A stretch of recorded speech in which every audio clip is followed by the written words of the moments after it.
বৈষ্ণবের কোন বস্তু চুরি করেছে, আর এই অপরাধের ফলে তাদের এই রোগ হয়েছে। কোন সাধুগুরু বৈষ্ণবকে কেউ যদি কোনোদিন মারধর করে, এই জগতে দেখবেন তার গলিত কুষ্ঠ রোগ হবে। আছে না এরকম মানুষ? কুষ্ঠ রোগী আছে না? এরা বৈষ্ণব অপরাধী, এরা কোনো না কোনো জন্মে বৈষ্ণবের উপর খুব উৎপীড়ন করেছে, তাদের আজকে এই পরিস্থিতি। হ্যাঁ, তারপরে কি করলেন? আর ওই বাড়িতে চুরি করলেন না, চলে গেলেন ওই রাজ্যের যে রাজা, ওই রাজবাড়িতে গেলেন। রাজবাড়িতে যখন চুরি করতে গেলেন, তখন রাত বাজে প্রায় 2টা-2:30 বাজে। আর যখন ওই রাজবাড়ির গেটে গিয়েছে, গেটের কাছে ওই রাজবাড়ির রাজলক্ষ্মী মাতা কাঁদতে কাঁদতে ওইদিকে বের হয়ে যাচ্ছে। তার লক্ষ্মী মায়ের সর্বাঙ্গে তো অলঙ্কারে ভর্তি, সোনা রূপা হীরা মানিক মুক্তা ঝকমক ঝকমক করছে, আর অলঙ্কারের ঝকমকেতে তার রূপটা সম্পূর্ণ দেখা যায়। তখন চোখ দেখতে যে কি ব্যাপার, এত সুন্দর একজন অপূর্ব নারী, এ কি মানুষ না দেবতা? যখন কাছে আসলো, কাছে আসা মাত্রই চোর কি করলো? ওই মায়ের চরণে প্রণাম করলো। যখন প্রণাম জানাইলে, প্রণাম জানিয়ে বলছে, আচ্ছা মা, তুমি কি মানুষ না দেবতা গো মা? তখন মা লক্ষ্মী বলছে, বাবা আমি না এই রাজবাড়ির, আমি রাজলক্ষ্মী। রাজবাড়ির রাজলক্ষ্মী, তাহলে তোমার কিসের দুঃখ মা, তুমি কেন কাঁদছ? কয় বাবা আমি এই জন্যই কাঁদছি, এই দুঃখে আমার এই যে রাজামশাই আমার পরম ভক্ত, আমাকে ছাড়া কিছু বোঝে না, কিন্তু আমার ভক্তের আজকে সর্প দংশনে লিপ্ত হবে, আর এই দুঃখে আমি কাঁদতেছি। আমার ভক্ত যদি চলে যায়, আমাকে কে ভালোবাসবে? হ্যাঁ, তখন ওই মা লক্ষ্মী চোরকে বললেন যে বাবা তুমি কিন্তু এই মৃত্যুর হাত থেকে রক্ষা করতে পারবে। চোর বলছে, মা আমি মৃত্যুর হাত থেকে কেমন করে রক্ষা করবো? হ্যাঁ পারবে, তুমি আসো আমার সঙ্গে। মা লক্ষ্মী তাকে নিয়ে গেল রাজামশাই যে চেম্বারে ঘুমায়, ওইখানে নিয়ে গেল। রাজামশাই ঘুমে বিভোর হয়ে আছে, ওই বিছানার নিচে একটা সুড়ঙ্গ গর্ত শীতালের কাছে। বলছে এই সুড়ঙ্গটা দিয়ে রাত 3:30টার সময় একটি কাল সর্প বের হবে, এই সর্পটাকে তুমি যদি টুকরো টুকরো করতে পারো, মারতে পারো, তাই আমার ভক্তটা বেঁচে যাবে। তখন একখানা অস্ত্র দিল, একটা পাতিল দিল, যেখানে বসে থাকো। সময় দিল রাত 3টা, 3:30। ঠিক ওই সময় মতো এই কাল সর্প বের হচ্ছে। যখন বের হচ্ছে, সঙ্গে সঙ্গে উনি অস্ত্র দিয়ে অনেক কয় টুকরো করলেন, টুকরো করে ওই পাতিলটার মধ্যে রেখে দিলেন। তাই মা লক্ষ্মী বলেছে, ওই পাতিলের মধ্যে রেখে দিয়ে, রাজা বিছানার নিচে রেখে দিয়ে আলমারি খুলে দিল। সোনা রূপা হীরা মানিক মুক্তা টাকা পয়সা, বাবা তোমার যা লাগে তুমি তোমার মন খুশি করে নিয়ে যাবে। দেখেন ভগবানের কি লীলা। ঠিক এই কাজ করার পরেই তারপরে ওই যে আলমারি জানালা দরজা খুলে দিয়েছে, সন্দুকের একে বস্তা প্যাকিং করে, সোনা রূপা হীরা মানিক মুক্তা টাকা পয়সা বস্তা প্যাকিং করে আর গেটের বাইরে নিয়ে রেখে আসছে। এইভাবে সব মাল বের করে নিয়ে গেল। যাওয়ার পরে যখন নিয়ে যাবে ওখান থেকে, তখন গুরুদেবের কথা মনে পড়ল। গুরুদেব তো বলছে, বাবা যার উপকার করবি তার কোনোদিন অপকার করিস না। এই যে গুরুদেবের কথা যখন মনে পড়ল, গুরু বাক্য উনি আর অবজ্ঞা করলেন না, না করে সব মাল ওখানে রেখে চলে গেল। যখন চলে গেল, এদিকে যাওয়ার পরে কিছুক্ষণ পরে রাত প্রভাত হয়ে গেল। রাত যখন প্রভাত হয়ে গেল, রাজা মশাই ঘুম ভেঙে গেল। ঘুম ভেঙে দেখি সন্দুক একদম খালি হয়ে গেছে। কি ব্যাপার, রাজবাড়ি চুরি হয়ে গেছে? কিচ্ছু মাল নেই। এই রাজামশাই সবাইকে ডাকাডাকি শুরু করলো, ওই চুরি লেগে গেল। পরে দেখে ওই গেটের বাইরে সব মাল আছে। তা আমাদের বুদ্ধিটা তো এরকম তীক্ষ্ণ নয়, কিন্তু রাজাদের বুদ্ধি খুব সূক্ষ্ম বুদ্ধি, তীক্ষ্ণ বুদ্ধি। তখন রাজামশাই ভাবলেন ওখানে একটা গেট, এখানে আমার দরজাতে একটা গেট, সন্দুকে একটা গেট, তিনটা গেট ভেঙে সব মালগুলো বাইরে নিয়ে গেছে। কিন্তু মালগুলো এবার ওখানে রেখে কেন চলে গেছে? এই তত্ত্বটা জানার জন্য তখন ওই মন্ত্রীকে দিয়ে সকালে ঢোল পিটিয়ে দিলেন তার রাজ্যে। আজকে যে রাজবাড়িতে চুরি করেছে সে যদি স্বইচ্ছায় ধরা দেয়, তাকে আমার রাজ্যের অর্ধেক অংশ দেওয়া হবে। এইভাবে যখন ঢোল পিটিয়ে দিচ্ছে,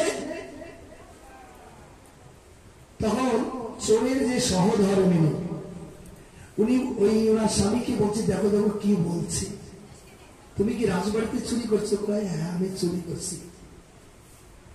এই দেখো কি বলতেছে, স্বইচ্ছায় ধরা দিলে রাজ্যের অর্ধেক অংশ দিলে।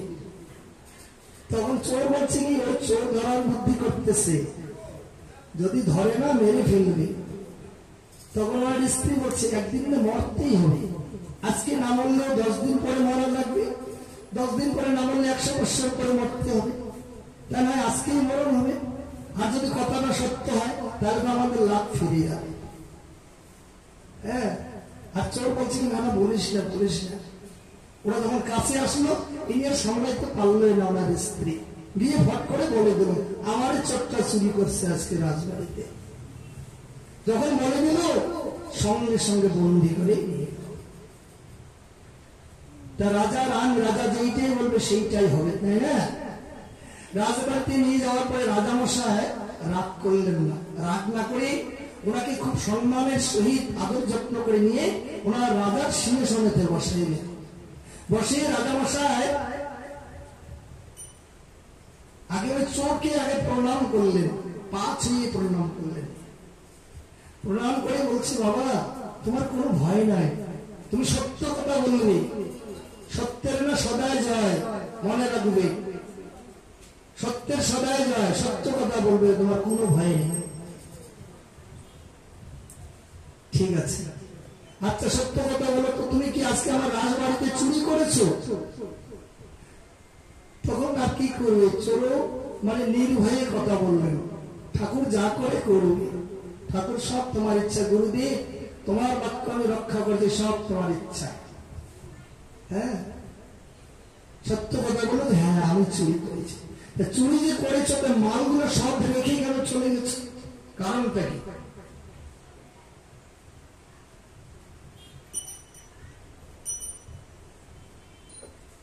তখনই কারণটা বলল, যদি মালগুলি নিয়ে যায় আমার গুরু বাক্য লঙ্ঘন হয়ে যায়, আমি গুরু বাক্য লঙ্ঘন করি। গুরুদেব বলছে যার উপকার করবি তার অপকার করিস না, যার জন্য সব রেখে চলে গেছে।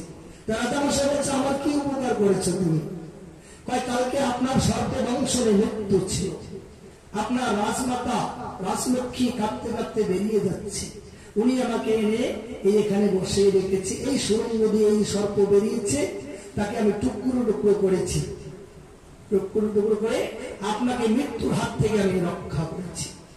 তার প্রমাণ ওই পাতিলটা বের করে তখন দেখেন। রাজামশাই দেখে সঙ্গে সঙ্গে আর কোনো কথা নেই, সঙ্গে সঙ্গে চোরের চরণে পড়ে গেল, বাবা তুমি আজকে আমার জন্মদাতা পিতা, তুমি আজকে আমাকে নবজীবন দান করেছো,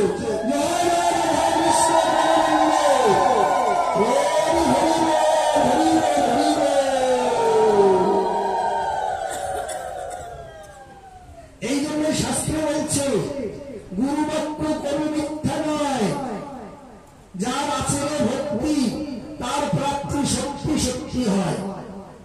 এই জন্য গুরু বৈষ্ণবকে কোনদিন অবজ্ঞা করতে নেই। হ্যাঁ, গুরু বৈষ্ণবরা যেটা বলবে সেটা একদম সত্য কথা বলেন। যার জন্য তখন রাজা কি করলেন, সঙ্গে সঙ্গে মন্ত্রীকে পাঠিয়ে দিলেন, যাও ওনার পরিবারে কে কে আছে, কয়েকজন সদস্য আছে, সবাইকে তুলে নিয়ে আসো। সবাইকে নিয়ে আসলো। রাজামশাই বলল তুমি যেহেতু আমাকে নবজীবন দান করেছো, তুমি আমার পিতা, তোমার সহধর্মিনী আমার মা, তোমাদেরকে বাবা মায়ের মতো করে সারা জীবন ধরে তোদের পরিবেশন করবো। তোমাদের আর চুরি করতে হবে না। এই যে দেখেন, এই জন্য চুরি করা মহাপাপ, গুরুবাক্য লঙ্ঘন করা মহাপাপ, এগুলি কথা মনে রাখতে হবে। সাধুগুরু বৈষ্ণব কারো অমঙ্গলের জন্য কথা বলেন না। এই যে কথাগুলি বললাম, এখানে বোঝার অনেক বিষয় আছে। চুরি যদি করি কেউ দেখবে না, কিন্তু আসলে যে সে কিন্তু দেখবে, সে দেখবে, সে সবে দেখে, সবে শুনে, সব জানে, ওনাকে ফাঁকি দেওয়ার মতন কারো উপায় নেই। তাই যায় এমনি আলোচনা করতে গেলে ভাগবতটা পিছিয়ে যায়, ভাগবতের থেকে আলোচনা করি, ভাগবতটাও এগিয়ে যায়, হ্যাঁ, সময় নষ্ট হয়। কিন্তু সব কথাই গুরুত্বপূর্ণ কথা, সব কথাই ভাগবতেরই কথা, শাস্ত্রেরই কথা। তাই এখানে বলছে যুধিষ্ঠিরের বর্ণাশ্রম ধর্ম জিজ্ঞাসা। বর্ণাশ্রম ধর্ম মানে চারটা বর্ণ, ব্রাহ্মণ, ক্ষত্রিয়, বৈশ্য, শূদ্র। আর চারটা হচ্ছে ধর্ম আশ্রম, ব্রহ্মচর্য, গৃহস্থ, বানপ্রস্থ আর সন্ন্যাস। এই চারটা বর্ণ, চারটা ধর্ম আশ্রম।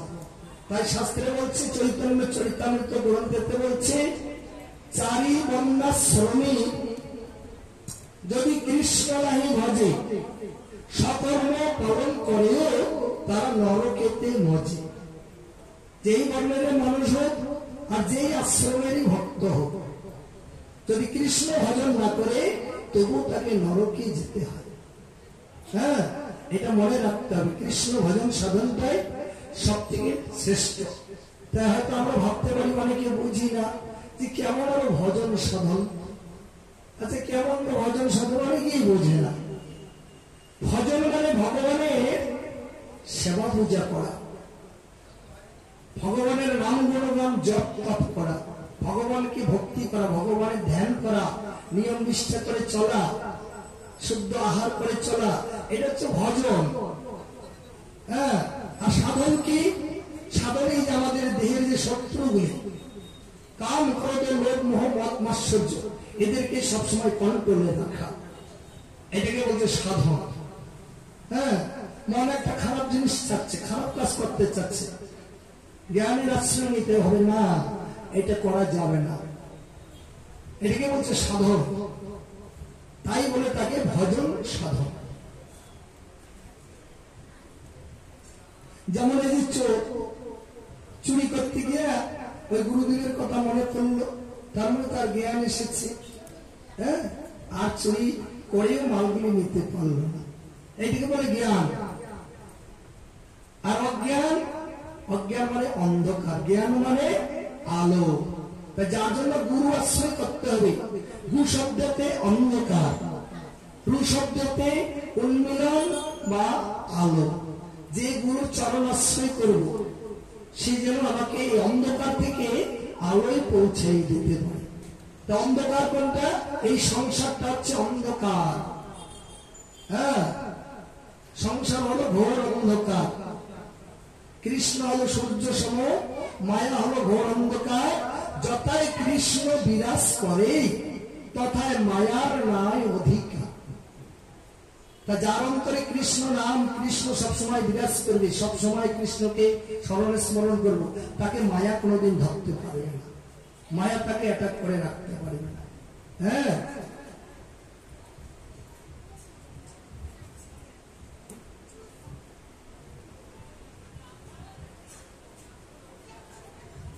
তবে রাজা যুধিষ্ঠির করি জোরকার, বর্ণাশ্রম ধর্ম জিজ্ঞাসিল তারপর, মহাভাগবত তুমি ব্রহ্মার নন্দন, লোক পরিত্রাণ হেতু কর পর্যটন, বর্ণাশ্রম ধর্ম মোরে কহ মহাশয়,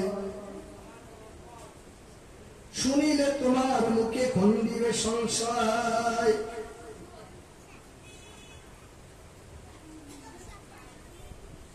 এই কথা কার কাছে জিজ্ঞাসা করেছিলেন?